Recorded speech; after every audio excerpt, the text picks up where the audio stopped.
Hey everyone, welcome back to All Things Private Practice. I am joined today by Alicia Murray, therapist turned business consultant and the founder of the Therapist HQ.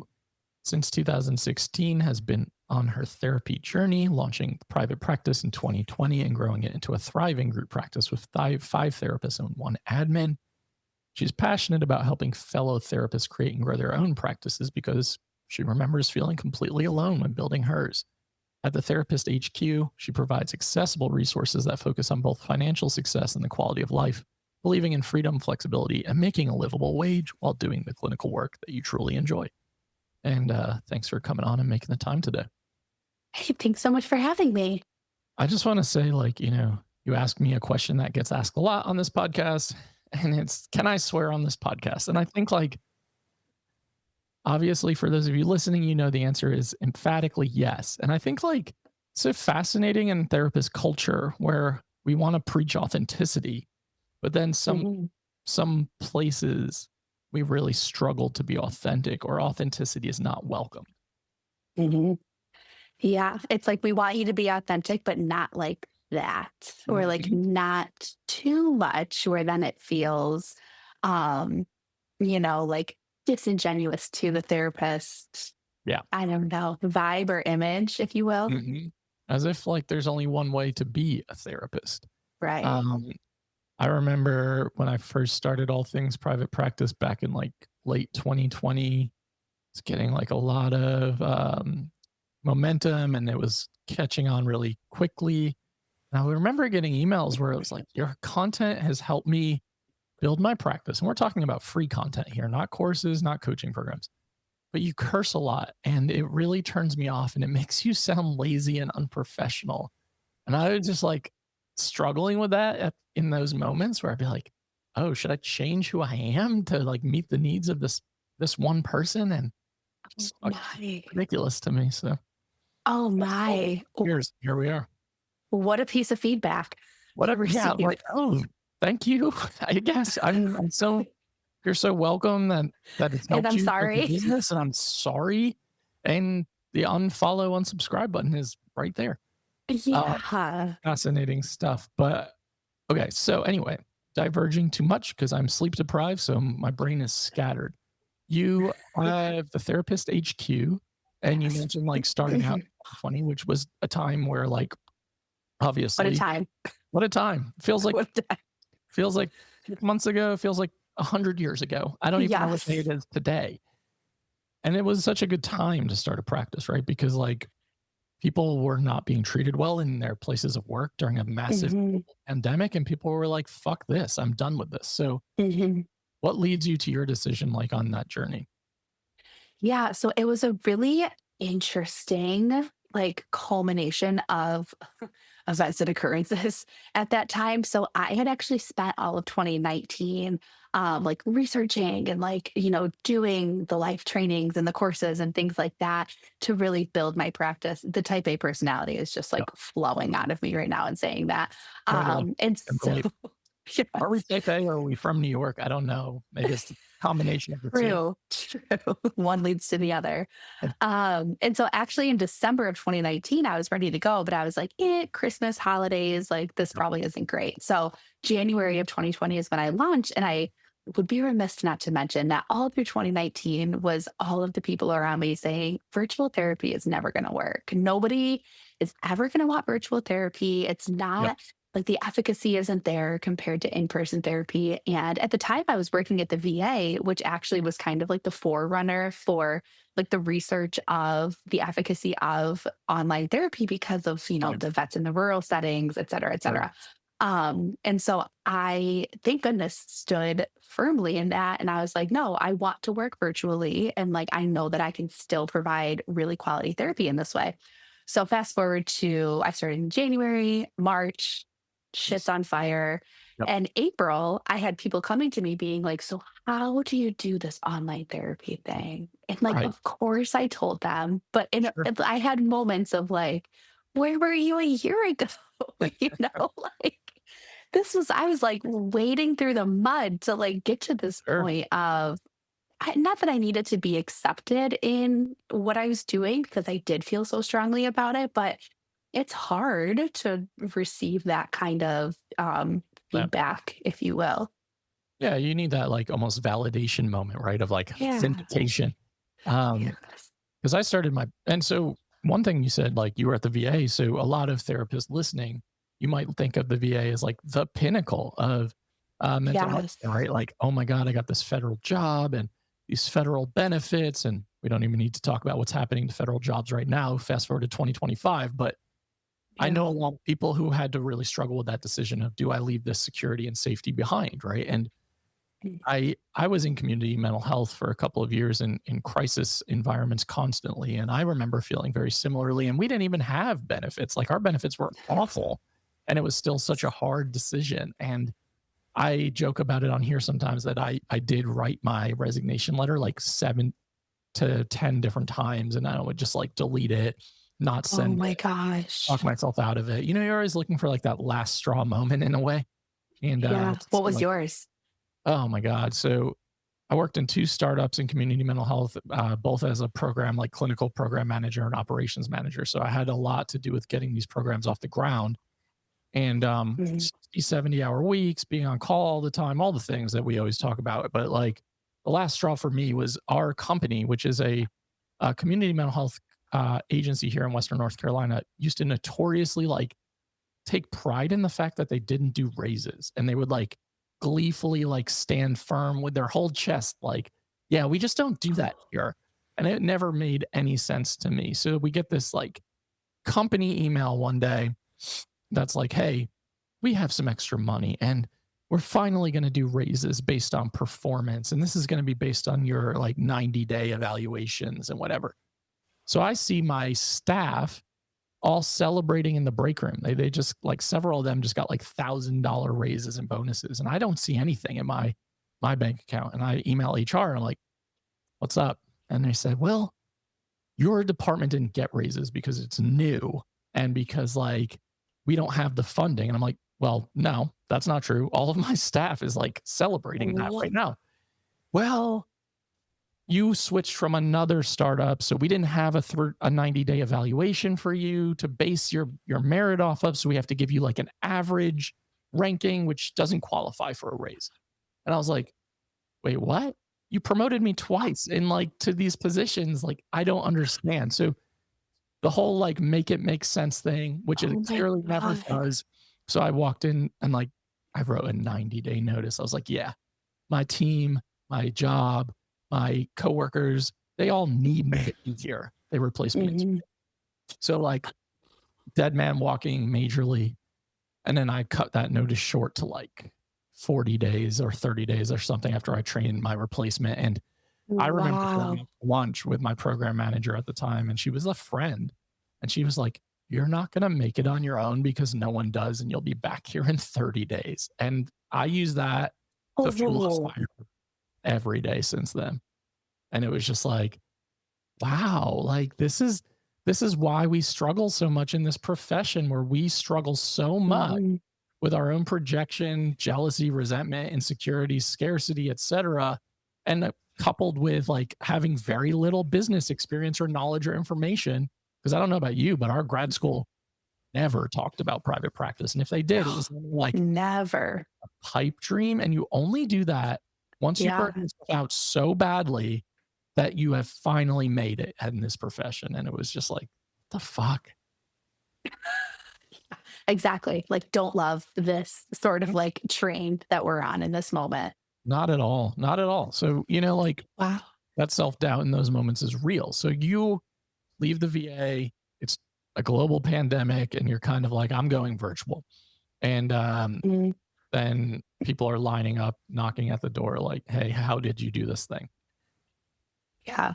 Yeah. Yeah, Because, and I think that even people that were successful in person, now all of a sudden, I mean, virtual and in person therapy, while it is so similar, like there are different systems for that you sure. have to have in place. And like, again, with a type A personality, like you got to color your ass in, Yep. various different ways because now we're, kind of leaning on technology, which Yep. fails at times. Absolutely. And so there is like different systems to get set up with, and people that were always in person, even like paper charting still, they're like, what are we doing? How are we doing this? Yep. And like I said, of course I helped, but there was moments of like, ooh, doesn't feel great, Yeah. but we persevere. Yeah. I remember like when I started all things private practice back in the day, it was because I was helping people in Western Carolina start their practices for like lunch and for coffee. And people would always say, like, Same. you That's should do so this for a funny. living. And I would say, who the hell is going to hire me to do this thing? Yes. And also, like, Allison per year, who's a friend and colleague, is here and she runs abundance practice building. And I'm like, why would anyone hire me if they could hire her?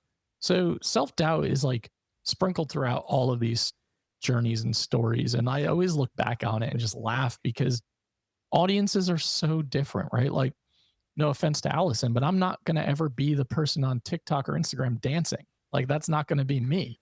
I'm going to curse a lot. People are going to tell me how bad Yes.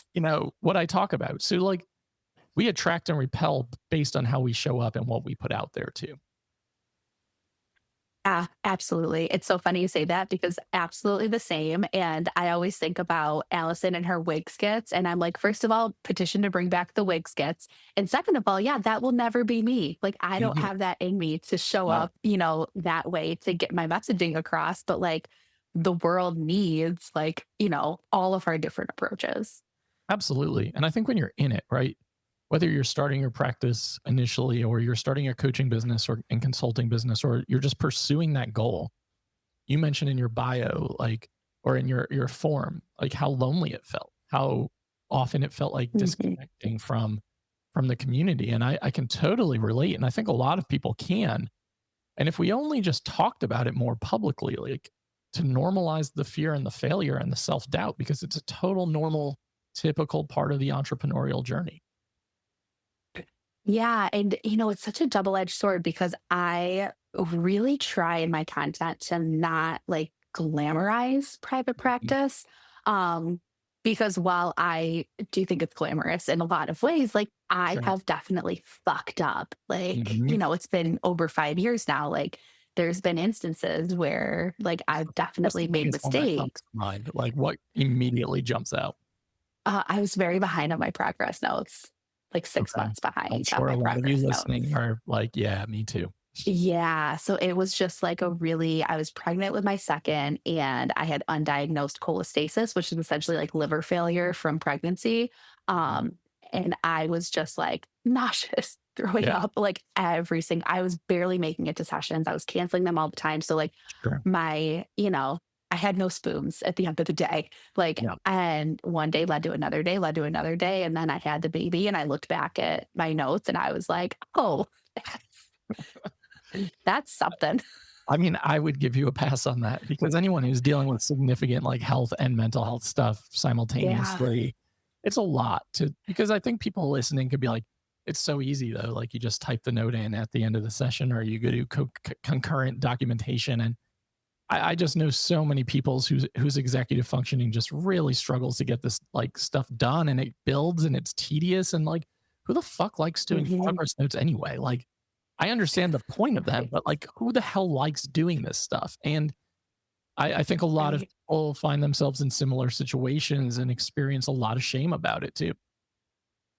Mhm. Yeah, and I have so much compassion for people that have, like, ongoing, like, executive functioning or, like, chronic conditions because it was, like, once that 50 minutes hit, like, I felt like I was, like, crawling, like, Sure. away from my desk, like, Yeah. just it's really, like, it's something, but whenever I share about that, on my platforms because, like, again, like, I'm trying to, like, normalize it and, like, reduce people's shame, like, I get tore up in the comments and in the messages. A very small percentage, like Sure. maybe 3 to 5% of like the comments and the messages, but like we're human and those like tend to stick a little Yeah. harder.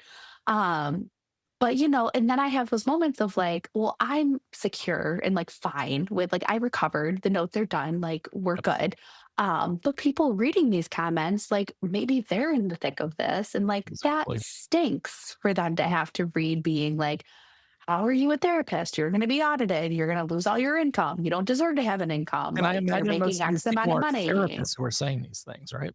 Yeah, For the most part. Yeah, it's it's wild. It's so wild to me. crazy. I have had my Oh, Facebook group, All Things Private Practice, shut down since March of last year, so 2024. And I will never reopen it. And my marketing person is like, you have 15,000 people in there. It's a very active community. You need to reopen it. I'm like, I'm not doing it because moderating therapy comments and from therapists is like the fucking Wild West. Like the things people say, yes. I'm just like, it baffles my mind where I am just like, how did we get here as a profession? It's so scary to me sometimes. I give you a lot of credit. I had been in your group for a long time. Like I want to say since like community mental health Oh, really? days. Damn. And I'm surprised you never yeah, crossed paths until now. I don't talk in those groups because I'm Right. petrified. Like, especially Fair. starting out, like I Yeah. loved like reading and watching and all of the things. But yeah, no, you couldn't catch me dead talking in those groups during that time. Um, but the moderation is just It's I exhausting. yeah. And if you try to set boundaries, right? Like I'm like, okay, I want to put my phone in a different room starting at like 6 p.m. and like I want to cut off from being responsive because I have a problem with being overly responsive. Mm, And I would wake up with like almost like dread because I would not want to open the app and see any mm, potential like moderation alerts that I needed to respond to because mm. we're fighting with each other on the West Coast or whatever is happening overnight. And I was like, I can't do this anymore. This has been Yeah. 4 years of my life. And every time I've gone to like resume it, I just find myself like postponing it as far as it can go, as far as Facebook will allow me to do it. So I'm like, this is probably a sign that this has come to an end for me. Yeah, which is like they can be such like a great resource if used appropriately, but like it's Mhm. so rare that like the community, because it's not the moderators, it's the community, it's the people in it, are able to use it appropriately. Yeah. And I think for all of you listening who maybe you have a group that's ongoing, have wanted to start one, like at first when you do set the tone and the culture feels good and you feel really engaged, it feels great. Like I loved it at Mhm, first. I felt like, damn, this is so cool. Like we're doing things so differently. Everyone feels like in sync. And as the group gets bigger and bigger and bigger, it becomes so much harder to moderate and create and contain and maintain the culture. And then it mhm. becomes like burdensome and it burns you out. And in reality, like what I should have done, and for those of you listening, I recommend taking more routine like pauses and breaks instead of like keeping it open at all times. And towards the end, I started pausing it during retreats when I was traveling internationally because like, Mm. I just don't want to be thinking about this while I'm gone. And then ultimately, like not having it open for the last year and a half has felt really relieving and really free. Well, I love that for you. I mean, yeah, it's lost me a lot of money. But like, I think the Yeah, reality too is you have to anchor into whatever your values are in terms of right. your business journey. And that's important, right? Like when you started out and you left the VA, I imagine like your business trajectory, and I can't say for sure, and you can tell me if I'm wrong, but did you ever think like you leave the VA and grad school, you start a private practice, which leads to a group practice, you have an Instagram account that has 40 plus thousand people that are like, do you ever think that's a thing? Yeah, no, that was never the plan. Like private practice was on like I had like, the classic like note section of like Mhm. vision board and private practice was like always on there. But like the VA, like you said, how it's like the pinnacle of like being a mental health worker, like Yep. that was always, it felt more like attainable and it felt more sustainable, which is like such a Sure. joke because it was really Yeah. neither of those things. Right. Um, and so I think the disdain with and like the disappointment really, because I remember even my best friend when I was like, I hate this job. She's Sure. like, oh fuck, like you've been at this to get this job and like, oh boy. Yep. And so that really pushed me into the private practice and being able to create it. I think that's why I also was so painstaking about creating it because I knew I wanted a family and I wanted it to align with like my schedule and my life and like the changing seasons of life. Like Sure. being in agency work and community mental health, it's like this is your role and these are your hours and this is your pay and like that's it. And it's like Yep. I don't think that's gonna work for me forever. Like, Yeah. I things change so consistently through life, and, like, I want this thing that's gonna change along with me, and then, that's where the group practice was born, and that's where the consulting was born, and the social media was born, and, it's been, a lot of work, but it's work that I really enjoy, so I think that helps a lot.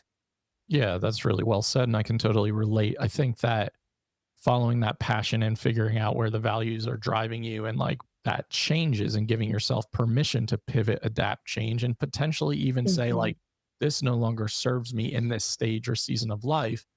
And that's the beauty of being a small business owner. I think that's like worth all of the struggle and heartache and like stress is the ability to mhm, have creative freedom and autonomy and control. And for me, mhm. I always say that like the worst day as a small business owner is a million times better than the best day in my agency job. 100%. Yeah, I would never go 100%. back. And And that really goes to show just how, bad those days got. It was dark.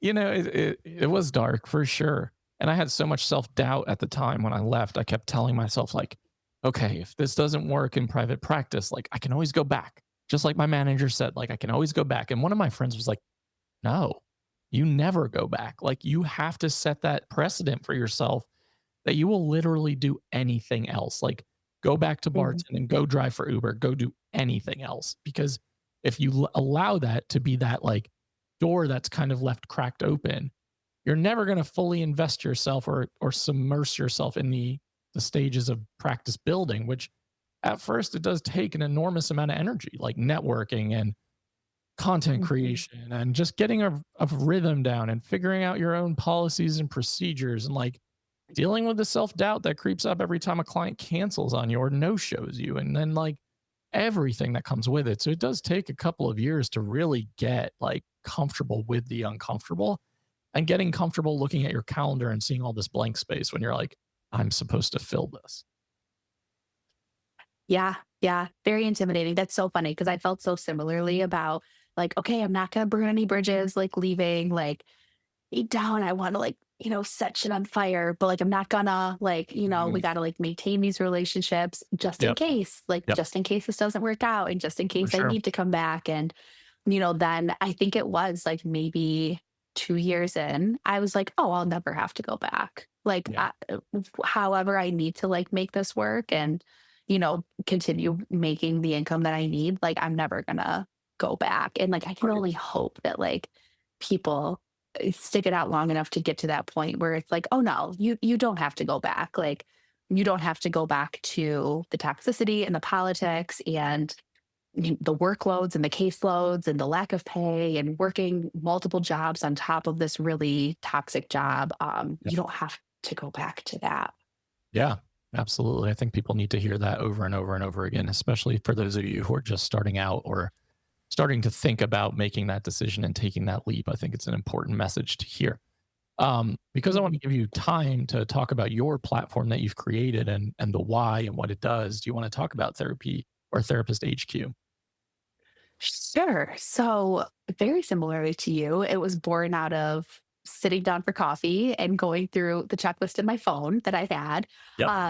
about starting a practice, and multiple really, really good friends and colleagues being like, please let me pay you. And I'm like, no, the coffee's great. Like, this is it's like a great Yeah. So sorry to all time. of you who I've charged since then. Yes, Thanks for that. exactly. And yeah, being like, you need to be like doing this. Like, and one of like the best like, I don't think she meant it to be such a high compliment, but she was like, the way you explain it just makes it sound so easy because I was so intimidated by Sure. this business aspect. Like, we're therapists, we're not business owners. Like, literally, what the fuck is like a DBA? Like, Yeah, um, EIN, DBA, MPI, all the acronyms are so confusing and they're so easy. Like it's so confusing and it's so easy. It's weird. exactly. And I remember the first year I was like, I just don't want to commit a crime. Like, I don't want to go to jail. Like, Sure. so, yes, that was such a high compliment. And so I kind of took that part of it and I really when I was creating my initial guide, so Therapist Guide to Building Your Business, which is like my step-by-step guide to start up, the copy in it, I didn't want to hire anyone for it because I wanted it to be like my voice, and I wanted it to be like you were just sitting down having a conversation with me. And I'm very fortunate. The feedback that I've gotten is like it feels like I'm just chit-chatting with you as you're Right. explaining what felt like very intimidating and intricate business steps and processes and things like that. Um, and I also really focus on like the goals and values of it. There's like a whole values section in the beginning of the workbook to really get clear about our values. 'Cause I think even as therapists, like we can kind of like lose the plot sometimes as to Yep. what is important to us and like where do For we sure. want to spend our time. And I want to make sure people know that going into it because I remember in my group, one of my therapists wanted to do sessions at 6 a.m. because that worked for her. And I was Sure. like, hell yeah, like we'll fill those spots. Yep. And so I use that example of like, if it's important to you to like go to your 7 a.m. workout class, like, okay, like we're going to fill your schedule outside of that. If it's important to you to take a 4 hour lunch break, like, cool, like we'll Right. make your schedule around that. Sure. So the values part is also really important for me to work with people on and make sure that we're cruising in that category. Yeah. So yeah, I did that workbook and then I made it into an 8-week course with weekly consultation groups with me. Now we have a paid community where we do trainings and resource libraries and consultations and a discussion board, which is a very lovely place to be because everybody has buy-in, literally. Right. And so it's a very encouraging, lovely, lovely community.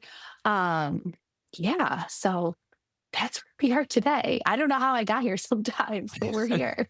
I think about that constantly, and congrats on that because it sounds like an Thank you. amazing journey. And I imagine because we have similar personalities, I assume like maybe this is not the end point. Like, and sometimes the end point feels like the end point in the moment, right? And then the kind of interests change and the goalposts move a bit. Cause like I remember being like private practice is the end goal. That's all I know. Mhm, Then it was like private practice is boring to me now.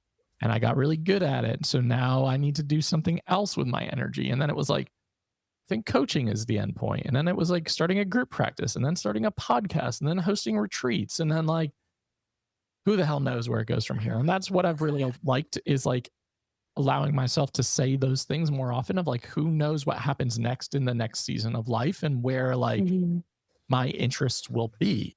And I think that's why you were mentioning values is like anchoring into your why is so important every time you reevaluate and reassess like, is this bringing me joy? Is it lighting me up? What is taking energy from me? Where do I want to spend my energy going forward? And I think as business owners, especially as private practice owners, we don't do that enough, where we're just kind of like in our business instead of zooming out and working on our business. We're working in it way too often and allowing the business to kind of dictate and control.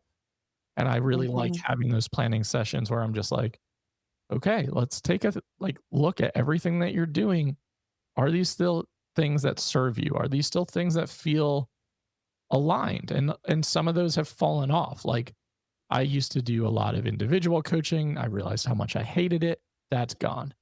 I used to do like 4 and 6 month programs about taking the leap and starting practice and getting really authentic with content creation. That's gone. I'm working on like a beyond private practice to help diversify income streams more so for like all of the things that I've done over the last 5 years. But in mhm. reality, I'm like, I don't know when that will end. You know, it's just one of those things where I've just given myself permission to consistently evolve, pivot, and adapt. And I think that freedom to do so has been really, really, really incredible and also really remarkably beautiful in a lot of ways. Yeah, absolutely. I would like forever die on the hill that like we are better therapists when like our cup runneth over, if you Yep. will. Um, because like the work that we do is hard and showing up for our clients every day like is hard. Yep. Even if we're really good at it, even if we have the best self-care in the whole entire world. Yep. Um, I think that having that contentment and that neutrality at the very least about our business and the way that we're scheduling and how our days are flowing is so necessary to like continue in this line of work. Like I'm all about like sustainability and longevity because this is our career. Like, got to pay the bills, got to keep the lights on. Sure. And so, like, how do we get to that place where this is sustainable and we have that longevity without like selling our soul for it? Absolutely. Well said. Well, I really appreciate you coming on here and making the time. I think I'm Thank coming you. to your community in a couple of weeks to talk about retreats. So that's exciting. Yes, Uh, you are. yeah. So tell the audience where they can find you and, if they want to sign up for any of the things that you're doing. And we'll also link this in the show notes for everyone listening so that have easy access to everything that Alicia is offering right now. Sure. So you can find the Therapist HQ across Instagram, Facebook, TikTok, Spotify, and then everything is linked in those bios for the courses, the community, some free resources, things like that. Sweet. Well, thank you for that. And again, we'll have that linked. And thank you so much for coming on and making the time. Thanks for having me. To everyone listening to the All Things Private Practice podcast, new episodes are out on Saturdays on all major platforms and YouTube. You can like, download, subscribe, and share. Still have some space in our Beyond Private Practice New Zealand retreat for March of 2026. If you want to sign up, my links are in my website, allthingspractice.com. Doubt yourself, do it anyway, and we'll see you next week.